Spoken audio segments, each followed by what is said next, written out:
Big boss Malayalam season 6 അങ്ങനെ 4ാമത്തെ എപ്പിസോഡിന്റെ review ആയിട്ടാണ് ഞാൻ വന്നിരിക്കുന്നത്. അപ്പൊ ഞാൻ കുറച്ച് ദിവസമായിട്ട് പരീക്ഷയൊക്കെ ആയിട്ട് ബിഗ് ബോസ് കാണാൻ പറ്റില്ലായിരുന്നു. അപ്പൊ ഇപ്പോഴാണ് പരീക്ഷയൊക്കെ ഒന്ന് സൈഡ് ആയപ്പോഴത്തേക്ക് ഞാൻ ബിഗ് ബോസ് പിന്നെയും കാണാൻ തുടങ്ങി. അപ്പൊ നമ്മുടെ സീസൺ 4ന്റെ കാര്യം, അല്ല സീസൺ 4 പോട്ടെ, എപ്പിസോഡ് 4ന്റെ കാര്യം പറയുകയാണെങ്കിൽ നല്ല കോമഡി എപ്പിസോഡാണെന്ന് വേണം പറയാൻ. കാര്യം തുടക്കം തന്നെ നമ്മുടെ രതീഷിന്റെ കുറച്ച് രതീഷ് ഉണ്ടല്ലോ, നമ്മുടെ ഉണ്ടാണ്ടന, അതായത് പുള്ളിക്കാരനെ കുറച്ച്, അതായത് വെറുതെ ഒരു ആവശ്യമില്ലാത്ത വഴക്കെന്നൊക്കെ പറയില്ലേ, അതേപോലുള്ള രീതിക്കുള്ള കാര്യങ്ങൾ. അതായത് ഈ നമ്മൾ കർമ്മ എന്നൊക്കെ നമുക്ക് വേണമെങ്കിൽ പറയാം. നമ്മൾ കൊടുത്തു കഴിഞ്ഞാൽ ഒരു സാധനം കറങ്ങി തിരിഞ്ഞ് നമ്മുടെ തലേ തന്നെ വരും എന്നുള്ളതിൻ്റെ ഏറ്റവും വലിയൊരു എക്സാമ്പിളാണ് രതീഷിൻ്റെ ഇന്നത്തെ ആ ഒരു കിടന്ന് കാണിക്കലും ചളിയലും. വെറുതെ ശരിക്കും പുള്ളി അവിടുത്തെ ഒരു കോമാളി തന്നെയായി മാറി. അതായത് നമ്മൾ റോക്കി പറഞ്ഞൊരു സാധനം ഉണ്ടല്ലോ, പുള്ളിക്ക് അവിടുത്തെ കോമാളിയാന്ന് പറഞ്ഞൊരു സംഭവം. അപ്പോൾ പുള്ളി അവിടുത്തെ ഒരു കോമാളിയായിട്ട് തന്നെ മാറിയ ഒരു ദിവസമായിരുന്നു ഇന്നെന്ന് പറഞ്ഞായിരിക്കും. കാര്യം പുള്ളി ഇന്നലെ എന്താണോ ചെയ്തത്, ഇന്നലെ ജാൻമണിയായിട്ട് പുള്ളിക്കാരനൊരു വിഷയം ഉണ്ടായി. അതായത് ജാൻമണി പുള്ളീനെ വന്നിട്ട് കെട്ടിപ്പിടിച്ചപ്പോഴത്തേക്കും, അതായത് പുള്ളി വെറുതെ ആവശ്യമില്ലാണ്ട് ഒരുപാട് പ്രശ്നമൊക്കെ അവിടെ ഇരുന്ന് ഉണ്ടാക്കി. അതായത് എൻ്റെ വീട്ടുകാരെന്ത് വിചാരിക്കും, അതേപോലെ എൻ്റെ മക്കളെന്ത് വിചാരിക്കും, എൻ്റെ നാട്ടുകാരെന്ത് വിചാരിക്കും, നീ എന്നെ കെട്ടിപ്പിടിച്ചാൽ എന്നൊക്കെ പറഞ്ഞ് എൻ്റെ അങ്ങേര് പറഞ്ഞു വെറുതെ ഷോ ഇറക്കി അവിടെ കിടന്ന്. അപ്പോൾ അതേ അങ്ങേർക്ക് തന്നെ ഇന്ന് ഒരു തിരിഞ്ഞു കൊത്തു എന്നൊക്കെ പറയില്ലേ, അതേപോലത്തെ ഒരു സംഭവം ഒന്നുണ്ടായി. ഈ പുള്ളി വന്നിട്ട് നമ്മുടെ സുരേഷ് എന്ന് പറഞ്ഞ ആ പുള്ളിക്കാരനെ കൊണ്ടൊന്നും വേറെ ഞാൻ ആ ഒരു എപ്പിസോഡിലെ കണ്ടിട്ടില്ല. ഈ ഒരു വിഷയം വന്നപ്പോഴേ കണ്ടേക്കണം എന്നെ പുള്ളീനെ. അപ്പോൾ പുള്ളീനെ വന്ന് കെട്ടിപ്പിടിച്ചിട്ട് എന്തൊക്കെയോ ചെയ്തു എന്നുള്ള രീതിക്ക്, ഒരു ബാഡ് ടച്ച് എന്നുള്ള രീതിക്ക് ഈ സുരേഷ് എന്ന് പറഞ്ഞ പുള്ളിക്കാരൻ ഒരു പറഞ്ഞ് ഇങ്ങനെ, അതായത് നീ എന്നെ കെട്ടിപ്പിടിക്കരുത് എന്നുള്ള സംഭവം പറഞ്ഞു. അപ്പോൾ അതിനകത്ത് ഈ രതീഷ് കയറി ഏറ്റുപിടിച്ച്. അപ്പോൾ ആ ഒരു സംഭവം ഏറ്റുപിടിച്ച് കഴിഞ്ഞിട്ട് പിന്നെ കടന്ന് ഭയങ്കര കൊട്ടിഘോഷിച്ച് ഈ പറഞ്ഞപ്പോഴത്തേക്ക് ലാസ്റ്റ് പുള്ളി, അതായത് സുരേഷ് സഹി കേട്ടിട്ട് പറഞ്ഞ്, അതായത് നീ എന്നെ ബാഡ് ടച്ച് ആണ്, നീ എന്നെ സെക്ഷലി ഇതാക്കിയതാണെന്നുള്ള രീതിക്ക് പറഞ്ഞപ്പോഴത്തേക്കും, എന്നാൽ ഞാൻ ക്വിറ്റ് ചെയ്യുകയാണ് ബിഗ് ബോസ്, ഇത്രയും വലിയ അലിഗേഷൻസ് എനിക്കെതിരെ പറഞ്ഞു, എന്നെ പേഴ്സണലായിട്ട് ഇത് ചെയ്തു എന്നൊക്കെ പറഞ്ഞിട്ട് പുള്ളിക്കാരൻ ഭയങ്കര കാര്യമായിട്ട് ബാഗ് എടുത്തിട്ടൊക്കെ ഇറങ്ങി കഴിഞ്ഞപ്പോഴത്തേക്കും പുള്ളിക്ക് മനസ്സിലായി പളി എന്ന് മനസ്സിലായി. എങ്ങാനും ബിഗ് ബോസ് പിടിച്ച് പുറത്താക്കിയാലോ എന്ന് വിചാരിച്ചിട്ട് പുള്ളി നൈസായിട്ട് അവിടുത്തെ കണ്ടസ്റ്റൻസ് വന്ന് വിളിച്ചപ്പോഴത്തേക്കും പുള്ളിക്കാരെ കയറി അങ്ങോട്ട് പോയി.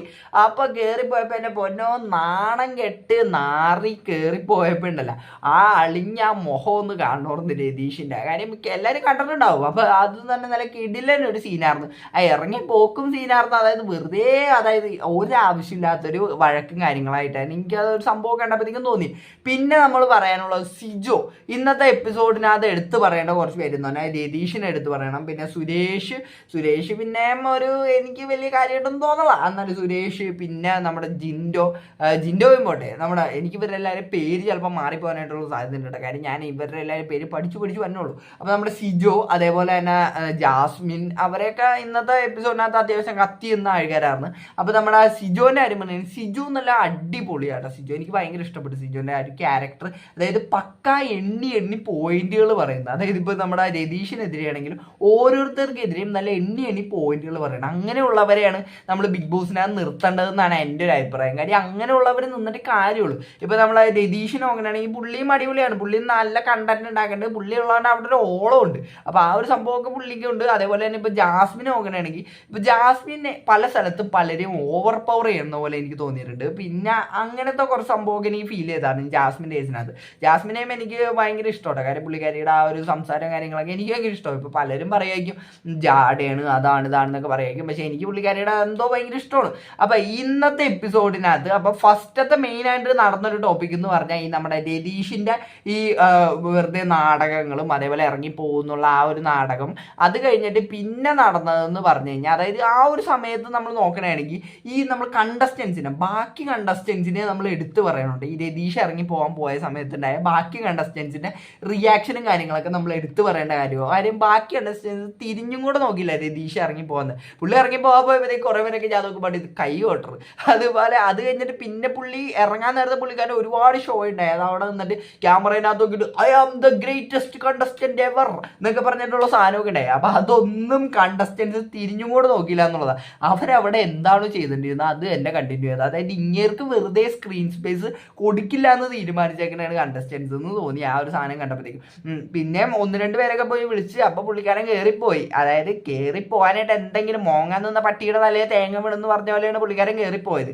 അപ്പോൾ അങ്ങനെ കയറിപ്പോയി. എനിക്ക് അവിടെ ഇഷ്ടപ്പെട്ടൊരു സംഭവം എന്ന് പറഞ്ഞാൽ വേറെ നമ്മുടെ അർജുൻ്റെ ഒരു ക്യാരക്ടർ. അതായത് പുള്ളി ആ ക്യാപ്റ്റൻ എന്നുള്ള രീതിക്ക് പുള്ളി പറഞ്ഞൊരു സംഭവമുണ്ട്. അതായത് പുള്ളി ചെന്നിട്ട് ചോദിച്ചു, ഞാനൊരു ക്യാപ്റ്റനായിട്ട് ചോദിക്കണേ, നിങ്ങൾ ഇറങ്ങി പോണേയാണോ ചേട്ടാ എന്ന് ചോദിച്ചപ്പോഴത്തേക്കും ഈ നമ്മുടെ രതീഷ് പറയാൻ വന്നു, മാന്യമായിട്ട് കളിക്കണോടാ, മാന്യമായിട്ട് കളിക്കണം. അത് പറഞ്ഞപ്പോഴത്തേക്ക് അർജുൻ പറഞ്ഞു, അതായത് നിങ്ങളെ മാന്യത അതൊന്നും എന്നെ ബാധിക്കുന്ന കാര്യമില്ല, ഞാനൊരു ക്യാപ്റ്റൻ എന്ന രീതിക്ക് ചോദിക്കുന്നത്, നിങ്ങൾ ഇറങ്ങി പോണേണ്. അപ്പോൾ ആ ഒരു സംഭവമൊക്കെ എനിക്ക് ഇഷ്ടപ്പെട്ടു. എന്തായാലും അർജുനെയൊക്കെ അധികം കണ്ടൊന്നുമില്ല ഈ എപ്പിസോഡിനത്. അർജുനൊക്കെ പിന്നെ വന്നപ്പോൾ ഉണ്ടായ ആ ഒരു ഓളം മാത്രമേ ഉള്ളൂ എന്ന് എനിക്ക് ചെറിയൊരു സംശയമുണ്ട്. കാര്യം പുള്ളിയൊക്കെ ഭയങ്കര, അതായത് ഇന്നത്തെ എപ്പിസോഡിനകത്തൊന്നും തീരെ അധികം ഈ ഒരു പറഞ്ഞ സീനിനകത്ത് മാത്രം കണ്ടുള്ളൂ. പിന്നെ അധികം പുള്ളിക്കാരെ കണ്ടൊന്നുമില്ല. പിന്നെ നമ്മൾ ഈ ഇന്നത്തെ എപ്പിസോഡ് നമ്മൾ നോക്കണമെങ്കിൽ നമ്മുടെ ഇന്റർവ്യൂവും പരിപാടികളൊക്കെ ഉണ്ടായി. അതായത് നമ്മുടെ പവർ ഹൗസ് എന്ന് പറഞ്ഞ ആ ഒരു സംഭവം ഉണ്ടല്ലോ, അപ്പോൾ അതിനകത്തേക്ക് കയറാൻ വേണ്ടിയിട്ടുള്ള ഇന്റർവ്യൂ സംഭവങ്ങൾ. ആ ഒരു ഇന്റർവ്യൂവിനകത്ത് എടുത്തു പറയേണ്ടത് നമ്മുടെ സിജോനെ തന്നെയാണ്. സിജോനെ എടുത്തു പറയേണ്ടത്, സിജോ ഓരോ പോയിന്റുകളും കിഡിലനായിട്ടായിരുന്നു. ഇവിടെ പൂച്ച കിടന്നൊക്കെ എന്താണ് കരയുണ്ട്, പൂച്ചക്കൊക്കെ എന്താണ് ബിഗ് ബോസ് കാര്യം. അപ്പൊ ഇത്രയും സിജോ ആ ഓരോന്നിനകത്ത് പോയിന്റുകളായിട്ട് പറഞ്ഞുകൊണ്ട് തന്നെ ഇപ്പൊ രതീഷ് ആ ഒരു പവർ ടാസ്കിന്റെ ആ ഒരു സംഭവമൊക്കെ ഇന്റർവ്യൂ ഒക്കെ കഴിഞ്ഞപ്പോഴത്തേക്ക് രതീഷ് പറഞ്ഞായിരുന്നു നമ്മുടെ സിജോന്റെ ടീമിന് കൊടുക്കാൻ പറ്റൂല എന്ന് പറഞ്ഞായിരുന്നു. പക്ഷേ ഈ രതീഷ് അങ്ങനെ പറഞ്ഞെങ്കിലും രതീഷിന്റെ ടീമിനകത്ത് തന്നെ ഉള്ള ഈ കോമണർ ആയിട്ടുള്ള ഈ നമ്മുടെ റസ്മിൻ ബായ് ആണെങ്കിലും അവരൊക്കെ ആണെങ്കിലും ഇവർക്ക് എതിരായിട്ട് പറഞ്ഞു. നമ്മുടെ റസ്മിൻ ബായൊക്കെ പൊട്ടിത്തെറിച്ച് അടിച്ച് നമ്മുടെ ടേബിളൊക്കെ പൊളിക്കുന്നുണ്ടേ. അപ്പൊ അതൊക്കെ അത്രയ്ക്കൊക്കെ വേണമെന്നാന്ന് എനിക്ക് തോന്നി.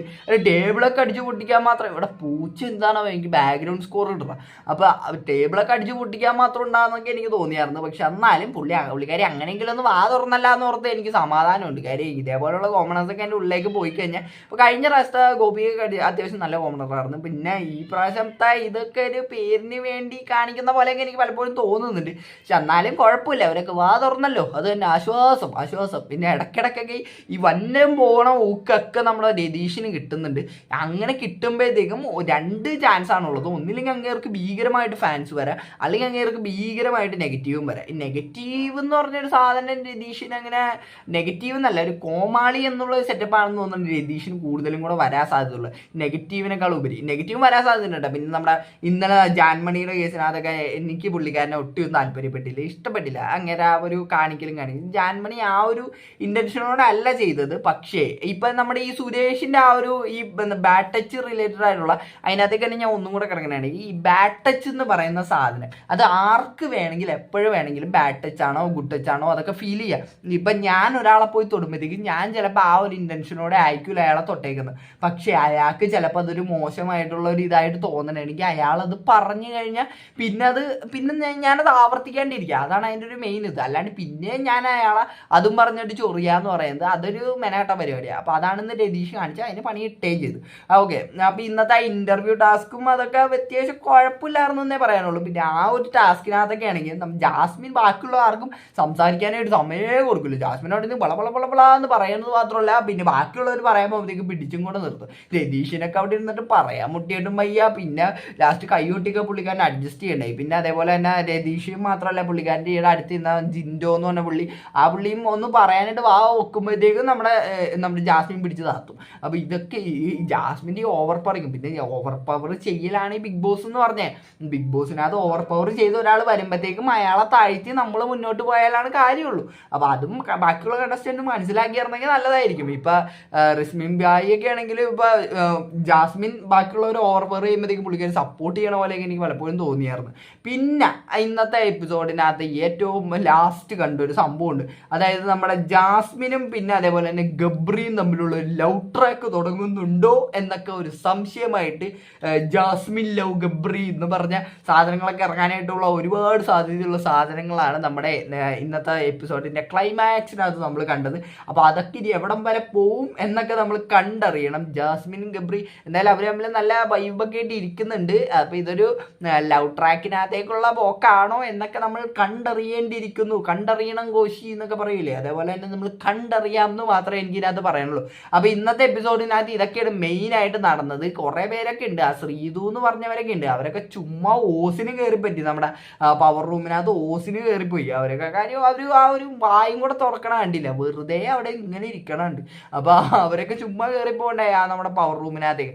അപ്പോൾ അവരൊക്കെ എന്തായാലും അങ്ങനെ പോട്ടെ. അപ്പോൾ എനിക്ക് ഇത്ര തന്നെ പറയാനുള്ളൂ. അപ്പോൾ എന്താണ് നിങ്ങൾക്ക് ഇന്നത്തെ എപ്പിസോഡ് കണ്ടപ്പോഴത്തേക്കും പറയാനുള്ള ഈ വീഡിയോയുടെ കമന്റ്. അപ്പോൾ ഈ വീഡിയോ ഇഷ്ടപ്പെട്ടാൽ മാത്രമല്ല സബ്സ്ക്രൈബ് ചെയ്യുക. അപ്പോൾ എല്ലാവർക്കും അടുത്തൊരു വീഡിയോ കാണുന്നതായിരിക്കും. Tata bye by.